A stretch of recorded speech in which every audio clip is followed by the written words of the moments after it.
15, verses 21 through 28. Jesus left that place and went away to the district of Tyre and Sidon. And then a Canaanite woman from that region came out and started shouting, "Have mercy on me, Lord, Son of David. My daughter is tormented by a demon." But Jesus did not answer her at all, and his disciples came and urged him, saying, "Send her away, for she keeps shouting after us."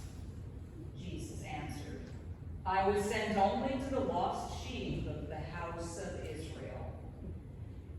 She came and knelt before Jesus, saying, "Lord, help me."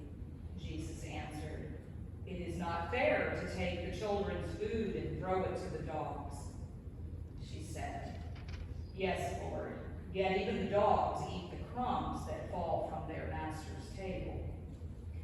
Then Jesus answered her, "Woman, great is your faith. Let it be done for you as you wish." And her daughter was healed instantly. This is the word of the Lord. Thanks be to God.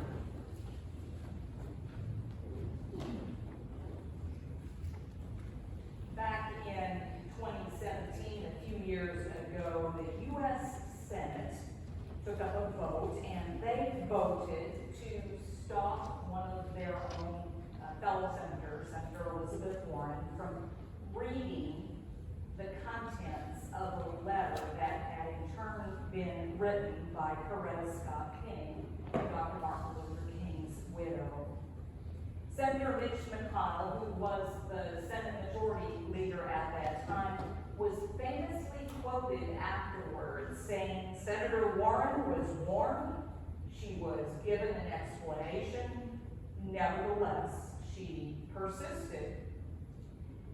Hashtag "she persisted" quickly emerged as a popular symbol in the eyes of the culture, as a symbol for silencing the voices of women. Now, partisan political squabbling in legislative bodies and the social media that both feeds it and feeds off of it may be a relatively recent historical context.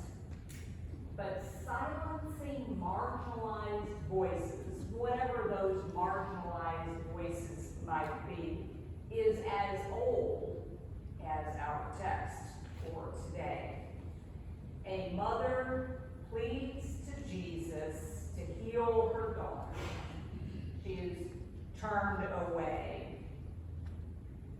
She's warned, she's given an explanation, nevertheless, she persisted. And her persistence pays off for her in the end. Jesus acknowledges her fierce faith, and her daughter is healed. Now, if that's all we knew about the story, then we would assume correctly that the disciples had shouted the woman down, had urged Jesus to turn her away, based on the things that we know about the disciples, right? And if this was all that we knew about Jesus, we would assume incorrectly, that Jesus would have been the voice of compassion, of expansion, of inclusivity, of grace and mercy, and would have chided, rebuked the disciples for spurning her, urging him to tell her to go away. But instead, as we just read, shockingly, Jesus is the one who dismisses her rudely and with an insult. Jesus doesn't come across well in this text.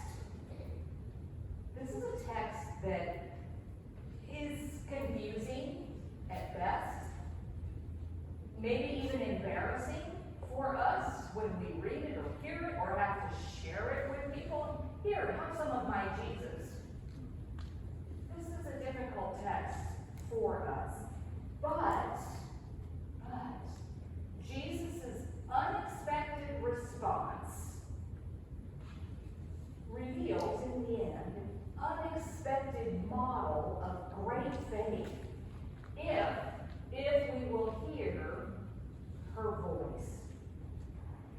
Verse 21, Jesus went to the district of Tyre and Sidon. A Canaanite woman from that region came out and started shouting. She's going to keep on going for 2 verses.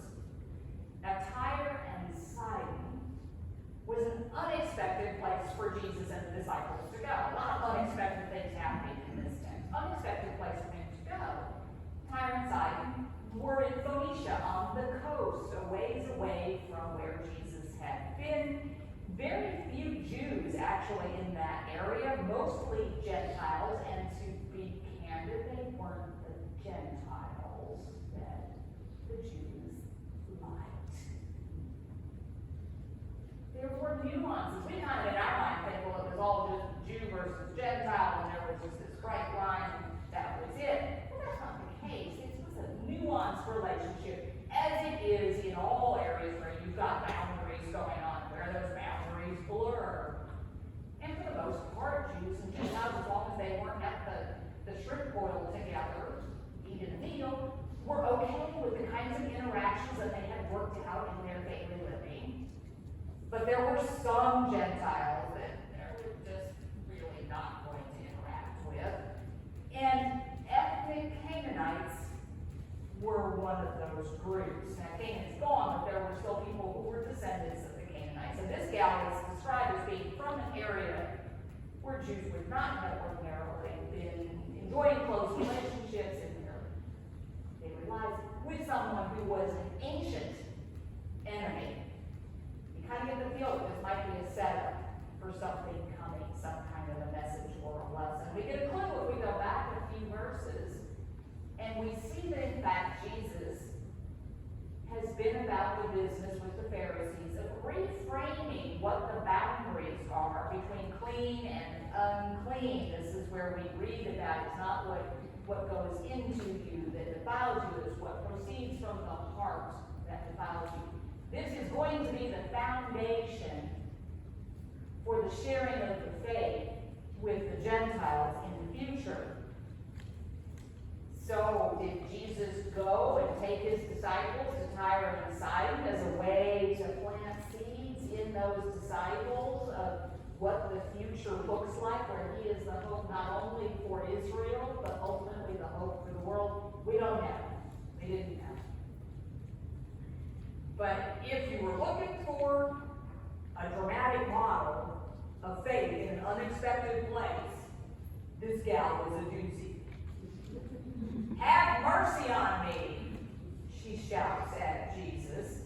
Lord, Son of David, my daughter is tormented by a demon.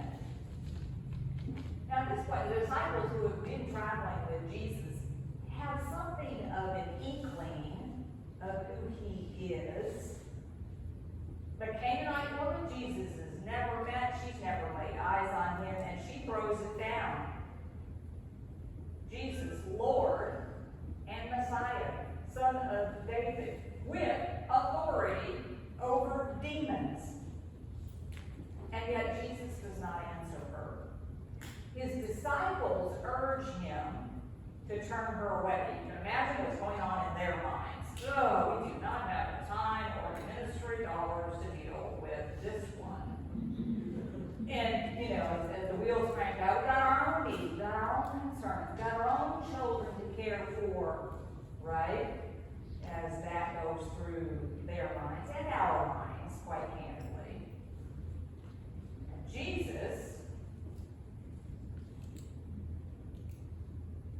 goes along with their defining her as being outside of their and his concern by her religion, by her nationality, by her gender, any number of things. And then Jesus answers, I was sent to the lost sheep of the house of Israel.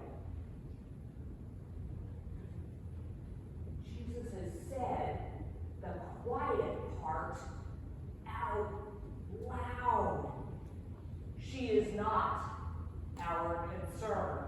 disciples were surely stunned by that.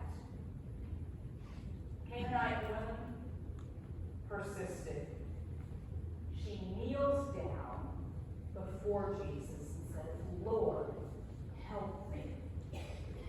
As we read in other areas, when other people kneel before Jesus, a clear indication of who they think he is.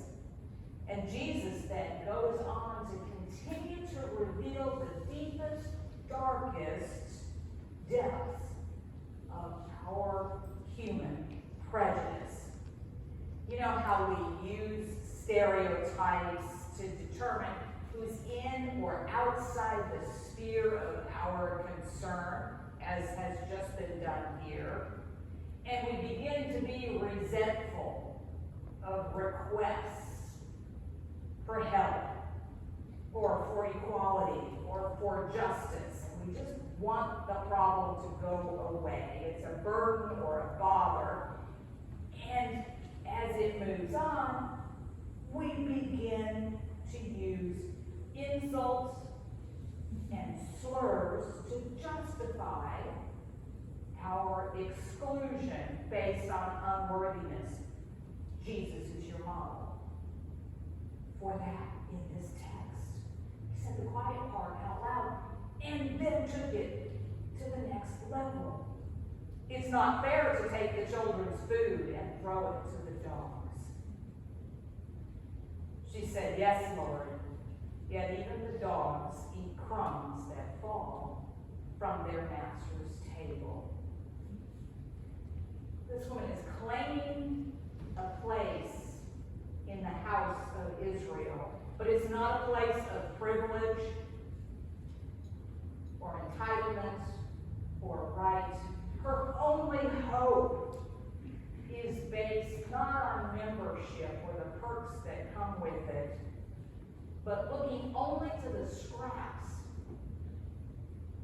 of what has been discarded by those who are entitled. Now maybe some of us here today have had dog eat the crumb moments. I went to a seminary that did not recognize women's ordination or leadership in the church. Professors signed contracts saying they would not affirm my call. And they were stridently opposed to women pursuing that route. And never missed an opportunity in any of the classes I took throughout the 7 years that I was there. Every juncture, to use some kind of illustration, or a story, or an example that includes some kind of reference to exclusion and shame and unworthiness. One time, one of these professors made a comment about our denomination, referring to the PCUSA, brace yourselves, as women driving a Cadillac off the cliff. Now think about it for a second. The PCUSA is a woman driving a Cadillac off the cliff, referring, of course, the insult on many levels, including the theological to which the denomination was headed. And I replied, I had to reply, you can't let that one go. So I'm not sure if that's the insult that you think it is.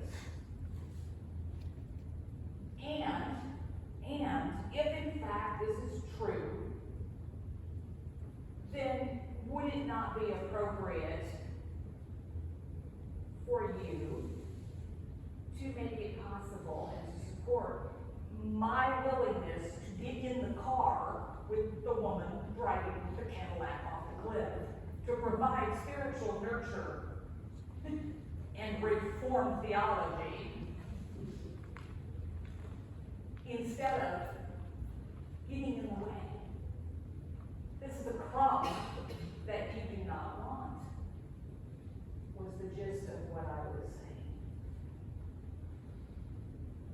Even the dogs eat crumbs that fall from their master's table. Now get over the insult yourself. I know that there are people who are feeling insulted. But that's what she was doing there. And Jesus says, "Woman, great is your faith.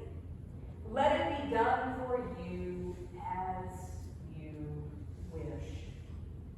And her daughter was healed instantly.